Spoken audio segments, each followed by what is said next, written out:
Well, hello there, everybody. Welcome to another Sega Genesis game. Today we're going to be doing Golden Axe from 1989. This is post-commentary for obvious reasons. We're playing this game with regular life meter, and we're going to be playing as Tyris, who is what I can assume is the hard mode of the game. And, because you know me, I like to make things extremely bullshit difficult. So, this is a game I have played. Back in the day, I had a friend who had a Genesis, and he had this game, I'm pretty sure. But I never owned it. I think we might have rented it once or twice, but I did not actually own Golden Axe. But it was a very common Genesis game, and before you say, oh man, you're taking damage, what an idiot, this is a brutal game. And by the way, oh, listen to that beautiful sound. And this one too. Oh yeah, isn't that great? So, Golden Axe is a beat-em-up, if it isn't pretty obvious at this point. It's a very rudimentary beat-em-up. It's actually probably one of the earliest ones. It was heavily inspired by Double Dragon, the arcade game, not the NES game. It's a very unique game in that you can see right now we can collect magic. Tyris has the best magic in the game. You can see that there's those pips up there. It wasn't until later games you could actually, like, choose how much magic you wanted to burn, because if I used magic at, like, level 6, I'd have to use it at level 6 no matter what. I can't see why you'd want to choose any other option, but whatever. I mean, there is some reasons, but we're not talking about that. This is Golden Axe 1. This is a hard son of a bitch of a game, and anybody who's ever played it, you know exactly why. So, in terms of ports of the arcade, this is actually quite a faithful port. It was a very early Genesis game, hence why it kind of looks like it. And I have played the arcade port on the 360 version of the Mega Drive collection. I'm using the Steam Mega Drive collection as well with the added emulator. But this is pretty much as simple as a beat-em-up gets. It was developed by Team Shinobi, who also made Altered Beast. You'll notice that the chicken leg mount that's coming up here in a second as well, that was an enemy in Altered Beast, but here it's just an Easter egg. It's actually really bad. I do not recommend doing it. But this is our first boss, the wonderful Steve Harvey and his doppelganger. But yeah, I have played this in the arcade once. I know that for a fact. I've also played the third game that's not the Genesis game. It's a badass arcade game. I remember playing as the centaur chick every time. No, that doesn't have anything to reflect on my personal interests. I liked it a lot. It was a really fun game. I remember it being very beautiful looking in terms of its animation, because this was a long time ago, by the way, and it was a really cool thing to go into an arcade and see a game as impressive as that. So, I have played Golden Axe 2. I think it controls a hell of a lot better, and if you're watching this and you're going, this looks really stiff, oh boy, it is. It's very stiff. It's one of the most stiff games you'll ever play. You cannot go into this playing it like it's... You know, I kind of compare it to Double Dragon, but you cannot play this game like it's Streets of Rage, okay? You need to take this game a little bit slower. And you'll see in a few seconds coming up here, this is a game you need to learn how to exploit things, and you need to learn how to read frame data. So do not even feel cheap, by the way. This game is fucking brutal. It'll kick your ass. See this guy right here? You can see what I just did was I dodged, like there too. You need to learn how to do that. Now, from what I understand, Tyris doesn't have a good down slash, where if you hold run and then jump and then hit the attack button, you'll do that really hard-looking down stab. She doesn't have a very good one. From my understanding, the hunk default guy, he's got the like a bigger hitbox on it. Tyris, from my understanding, has a better hitbox for her jumping attack, and I think it might cover a little bit more screen space. And she also has a really good jumping slash, but she does have the shortest range in the game, which is made up for the fact that she also does less overall damage. The other characters in the game, the dwarf and Hunk Default, they both do pretty considerable damage. but they both don't have the same magic as she does. Now, I've never finished the game with any other character except this one, and let me tell you, I never finished this game until yesterday, and I never want to touch it again. It's really fun, but because this is the home port, they wanted to add something really cool to it, you know, to make it a little bit more, oh look, it's exclusively at home. Get that fucking shit. I love that WWE fucking throw there. It's so goddamn cool. This game is awesome, by the way, and I don't even have to explain it. It appeals to me in that, like, brain dead mode. And you're like, oh, you died. Oh boy, you don't even know what frustration is in this game until you get to the last level. It's fucking ridiculous.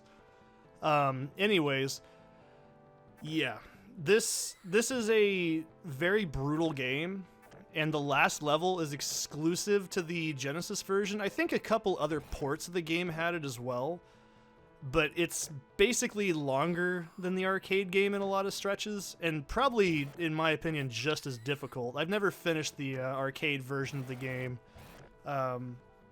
This is already brutal enough. So if you actually have magic left over, when night falls in some of the level transitions, you can get 2 extra mana pots.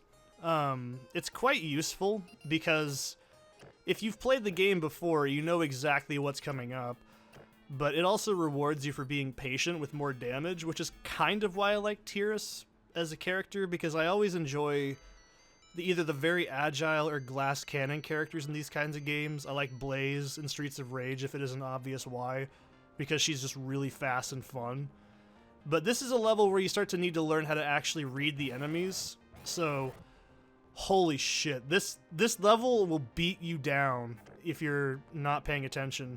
So the best thing to do in this entire game is to just take advantage of how bad the AI is, because number one, it's extremely aggressive. It will follow you anywhere, and once an enemy is about halfway, see right where I'm standing there, if I was still standing, that enemy would have done a charge attack on that dragon, and it would have just, you see, like right there. Like, it is an absolutely vicious game. And enemies are attracted to mounts. They will always try to get on top of a mount that they, like, see. So you can kind of use those to your advantage. Now, I'm sure this section is actually much more animated in the arcade version. I kind of remember it being that way. And nope. Get out of here, blue guy. So right here's a good example. You also want to learn how to exploit the screen. So enemies outside of the screen, you can't do it as much in Golden Axe 2, but you want to get enemies in places you know you can kick them off of if there's an edge, but keep in mind that can still happen to you.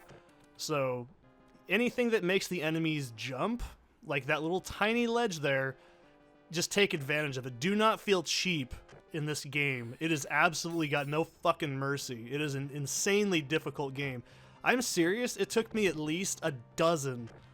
I've beaten it like twice before this, I'm pretty sure, as practice, and my god, let me tell you something. This game, by the end of it, I was shaking. I was actually shaking. I was so angry at it because the last area is so horrible.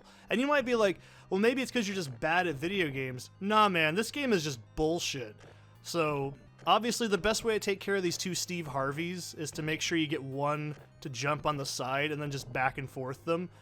If you try to do a downward slash, like where you jump in the air and then you smack down, they will instantly counter you. You need to learn what moves work on what enemy. Just do dashes on these guys because they will stick their foot out, their hitbox precedes your attack animation frames, and you take a shitload of damage. They actually deal, I think at this point, 1 whole pip of damage. It's nuts.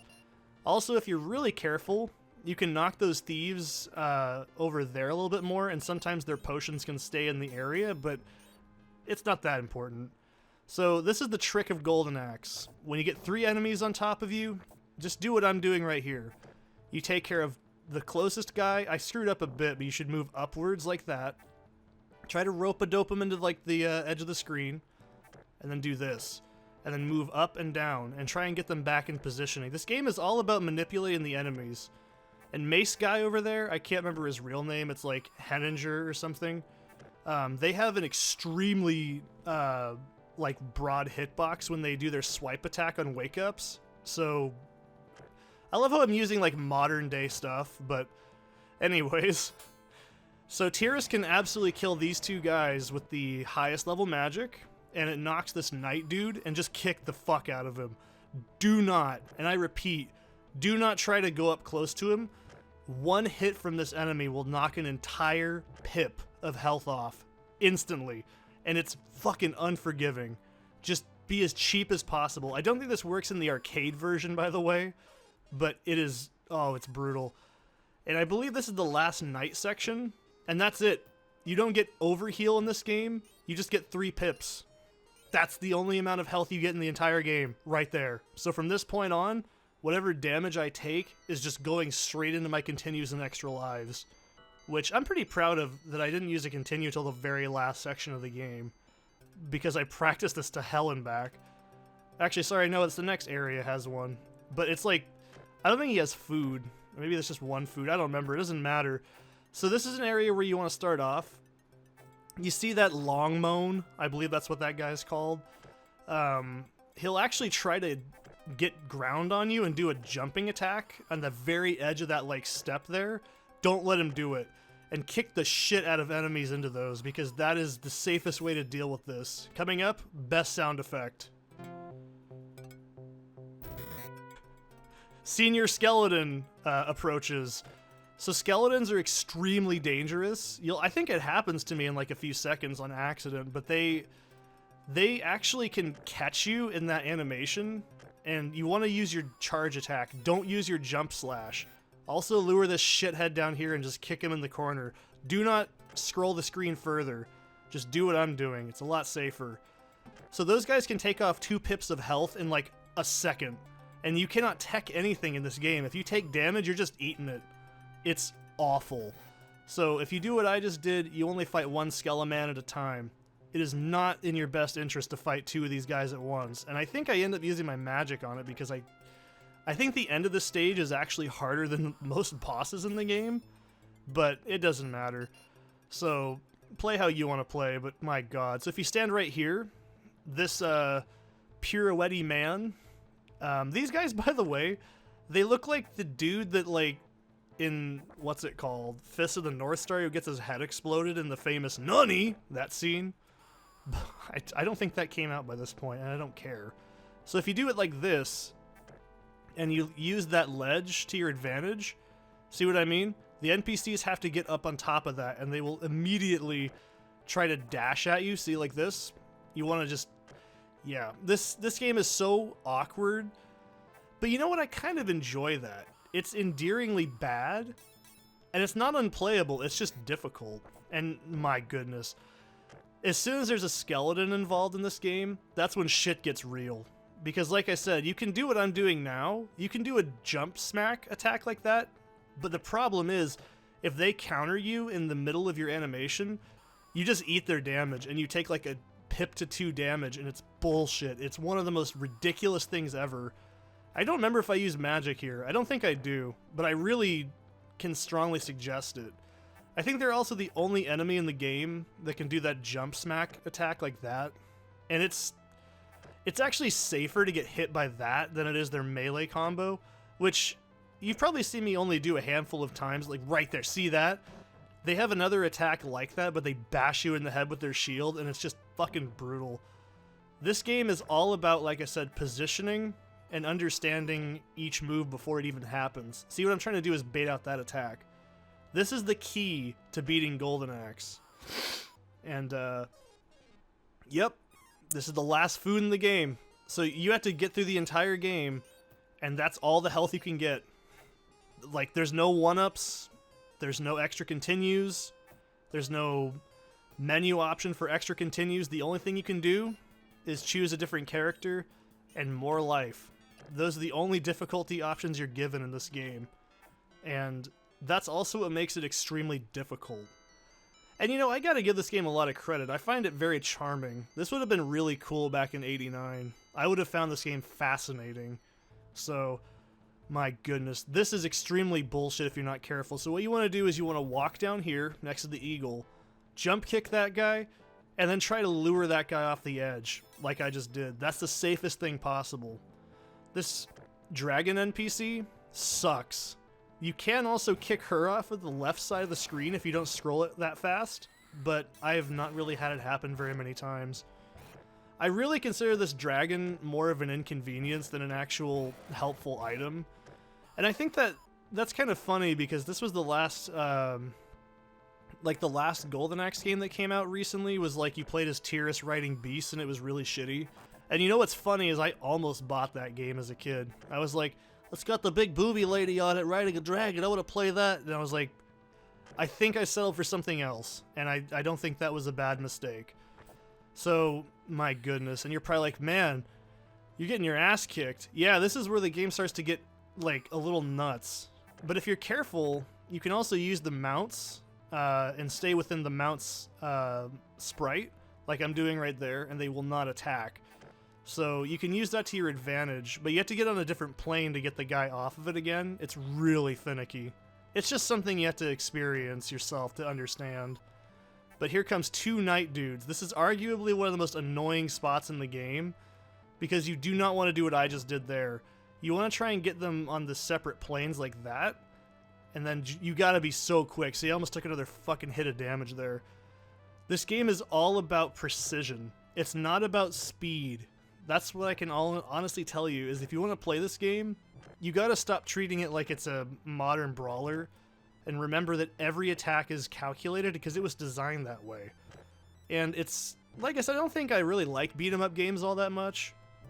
There's a handful I really enjoy, but this is a different kind of game. And I mean, it's pretty impressive because the music is also quite good for Genesis. The graphics are actually quite impressive. I think this game looks better in aspects over the sequel. I don't even like the sprite of Tyris in the second one. I think it looks too goofy. But this is also probably the best soundtrack in the game, is this damn track. It's awesome. So what you can do here is, if you're careful, which is what I'm trying to do, you can get the thieves in this area to drop their potions there. And once we use these pots, we're gonna fight Death Adder. This is where the arcade would end, if I'm not mistaken. And by the way, all the enemies have different names, which you'll see in the credits as well. I like how I think that the brothers are named after beers, and the big night dudes, by the way, are named after, I think it's like hops and barley, and then like Heartland, and then it's like, I can't remember this guy's name. They all have unique names. But I think the big knights in this game, not those guys, but the other dudes, they're called like Colonel, Sergeant, and then like something Bitters, which is just really endearing. But yeah, using my very first continue at this point in the game, that's pretty damn impressive. I'm amazed I didn't die a handful of spots before this. And you do not get any extras, by the way. You just gotta get really lucky in this game at times. And like I said, don't try to do anything but jump kicks on this asshole. So, if you try anything else, he'll just counter you and bang into you and you'll die. It's really, really annoying. And there's no more health at this point in the game. There's literally no heals. This is all you get. So, you gotta make it count. So, now that he's dead, we get Big Boy Death Adder himself. I just used Tyris' magic here. This gets rid of the two Skelemans. You do not want to fight those assholes doing this. So Death Adder is actually quite easy. I'm pretty sure that that was the only time I get hit by his magic attack, which is what you want to get hit by. Because, oh my goodness, if he hits you one time with his axe, it's an instant pip of damage. So you can see what I'm trying to do. It's actually really tricky. I'm trying to do the down stab on him because it does the most damage. But it's just not something I'm comfortable doing. So, for the most part, I'd recommend just, like, using jump kicks like that.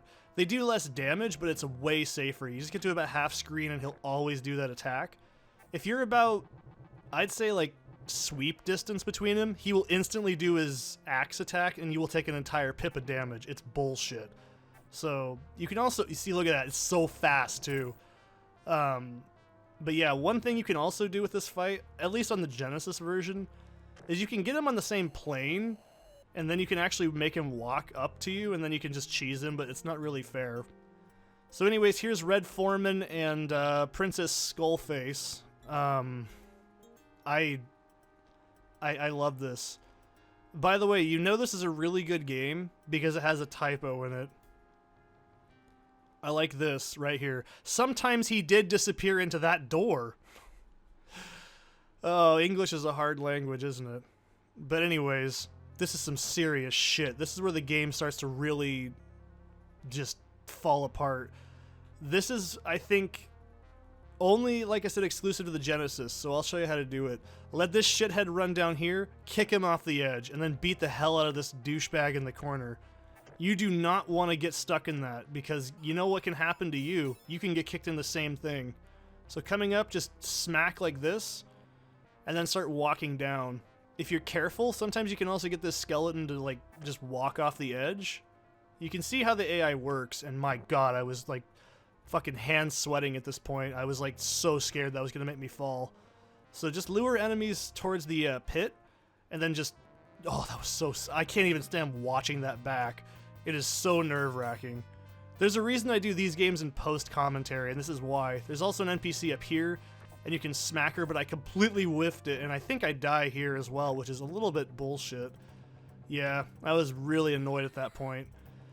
This game is actually quite engaging here, and this music is really good. Like, for a Genesis game, this is some pretty swank tunes. Now, if you go up here, you can spawn these two thieves. I don't care that I'm taking damage because I don't care at this point in the game. There's actually 4 thieves total are going to spawn. There's 2 when you walk up to that trigger, and then there's 2 more after the next wave. So that's why they just spawn 4 of them total. Man, I can tell you this. This, watching it back, is just as stressful as it is playing it. So walk down here, smack this dude, and we try and get him to Matador run off. Same with this guy. See you later, yeet. And then these bronze statues come to life. This is actually really cool. Just do the same to them. Don't feel like you're cheating. This game will do the same shit to you. So it's pretty much fair. So yeah, the bronze statues, absolute chumps. And now come the bitters. Oh boy. So I don't remember if I took damage here. I probably do. Yeah, I can tell. I just by looking at this back. Yeah, that's so fucking bad. Ugh. And you're probably just like, wow, it's really bad. It's because the control is so stiff. You can do a little bit more precise movement in the sequel, but in this game, nah. I don't even show it, but there is actually a reversal attack you can do, but it's seriously so sluggish, and it takes up too many frames, and you'll just take damage and die. I don't like using it in this game. In the second one, it's a lot better. It hits in front of you and behind you at the same time, and it's quite useful in that game. But here, no. And like I said, don't feel like you're being cheap. If you're like, this game looks really easy, I dare you to go play it right now and tell me it's easy, because it ain't. Everybody I've seen on YouTube does 5 pips. I did 3, so that makes me a man. And oh boy, you want to see the most unfair horseshit boss in game design ever? Alright, this is Deathbringer. He brings the death. So every time he hits you, yeah, he does a magic attack. And they're based on where you get hit, and they can hit through... There's no iframes in this game, by the way. They hit through frames. So if you get hit by an enemy, and then you get hit by a spell, you take 2 to 3 pips of damage, depending on what magic attack it is, and you will die instantly. These skeletons have more HP than the boss. I shit you not. People say they're invulnerable, and yeah, I use magic here because I thought I was going to get hit, which I probably would have gotten hit, so it's safer to do it like that. Yeah, it's fucking disgusting. Look at that. If I had 2 pips, I'd be dead anyways. So you don't take nearly enough damage in this game, I don't think. It's not hard enough. All those continues and all those extra lives, this is why you've got them. And I'm gonna get hit here, I'm pretty sure, too. Watch. Yup. Isn't that great? Isn't this game fun? Oh, it's amazing. So, man, I can't tell you enough. Look at that. Just, you'd rather get hit by the fucking skeletons than the actual final boss.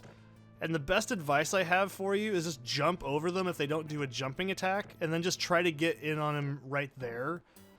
So, see when he's kneeling? You can usually get an attack off by the time that animation's over, and that is generally how I've ever dealt with him. Because, but that's the biggest risk, and then I'm dead right here. But I have one continue left, thank God. This game, like I said, it's not easy. It doesn't play around.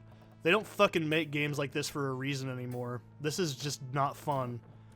Seriously, this is like only for the Genesis and the other home ports. I have no idea why they made it so bullshit. You'd be like, it's because you're not doing the jumping attack. Well, I beg to differ. It doesn't matter. Got the job done. So, yeah, that's right. I walk out of the castle. I'm a fucking badass. Yeah, thank you, Gallant One. You're welcome. But yeah. That's pretty much Golden Axe. I mean, it's a pretty short game for the Genesis. It's not very long. I mean, I think the other games are a lot longer in the series, if I remember correctly. But I had a lot of fun playing it, even though it's extremely stressful. I think this took me 12 attempts to do, like, in a solid session. And that was with 2 game clears under my belt in the same day. So, I have no desire to play this game ever again. It is absolutely super frustrating, but it's a fucking classic. You can't hate this game. I mean, you can say it's a botched arcade port, but you know what? It's fine. It's still a great beat 'em up. It's unique. It looks cool. Music's great. The characters are all actually really well animated. And this is a very long sequence, by the way. This is probably the longest thing on the entire game, and it's the damn ending. But back in the day, you earned this. So, yeah, you can see right here as well. It says, like, the attack level and move level. That just means what they'll follow up with and how fast they'll respond to attacks. So, I like how the bronze one has the weight down, but not the dark one. That one's just a mystery. Ooh, I think they're supposed to be spooky ghosts. I don't know.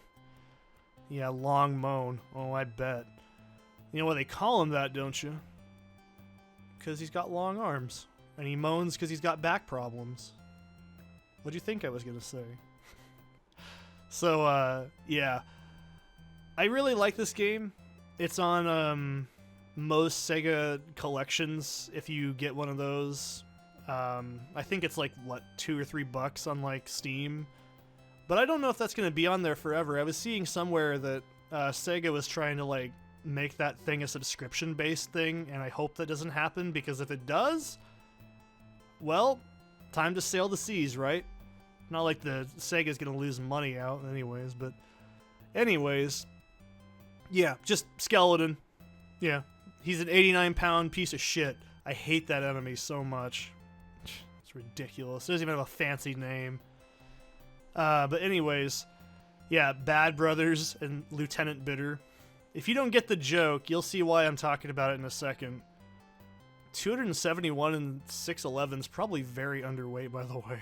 Sergeant Malt and Sergeant Hops. Yeah. And Colonel Bitters. You starting to see where this is going? Yeah. Yeah, now you're seeing it. That's what I thought. And then, of course, we get General Heartland. I think that's probably an old beer from, like, the late 80s or 90s. But Bitters is like a drink complement. Usually you serve it with, like, gin and stuff, I think. And then there's Chicken Leg. He wags his tail. He's a good boy. I didn't touch it because it's garbage, by the way. It's not a good idea to touch those things. They have a big hitbox, but they're terrible. And then, of course, Blue and Red Dragon. Yeah. They're pretty cool, I guess. They're nicely animated looking, and they have really nice colors on this as well. For this being a port, it's pretty good. And I like how their belongings are pot and meat. Yeah, Blue Thief is a drug dealer. It should be the other way around. I love this game. I hate it, but I really love it. And I like how this woman is, like, taller than the guy and chunkier, but, like, they look like children. But it's also because I think that the NPCs are, like your characters are huge. And there's Death Adder Jr. He's 1 pound away from being evil. Man, he just didn't press the pretty button enough, I guess. I don't know. And then there's Death Adder. And, yeah. I love how it's the same character, but it's just a different color. I kind of miss that in old arcade games. And there's Deathbringer. He brings the death. He's fucking metal as hell. You know, purple is bad. That is like an old, like, staple game thing. And there we have Axe Battler, Tyris Flare, and Gilius Thunderhead. I like how nobody knows how much she weighs. They're like, we don't want to be that guy and discuss it. And there's King, you know, Red Foreman and Princess. They don't even have names. They don't need names. They're just King and Princess. It's good enough. Of course, this is just going to play itself out. It's so fucking charming. I love this. But I don't really have anything else to say. I'll just let you guys go. I'll probably play some other games on here eventually that are in the same vein. I just had a really strong urge to play a Sega game. I enjoy playing them. They're short, but they're also like an actual test in my skill and patience, so I kind of enjoy it. But yeah. Maybe I'll do Altered Beast next. I don't know. I finished Altered Beast a handful of times. It's a fun game. It's frustrating, but it's pretty fun. But yeah. Thank you guys for watching. Check out my other Sega games and my other stuff I do on here as well. And I'll see you guys in the next one.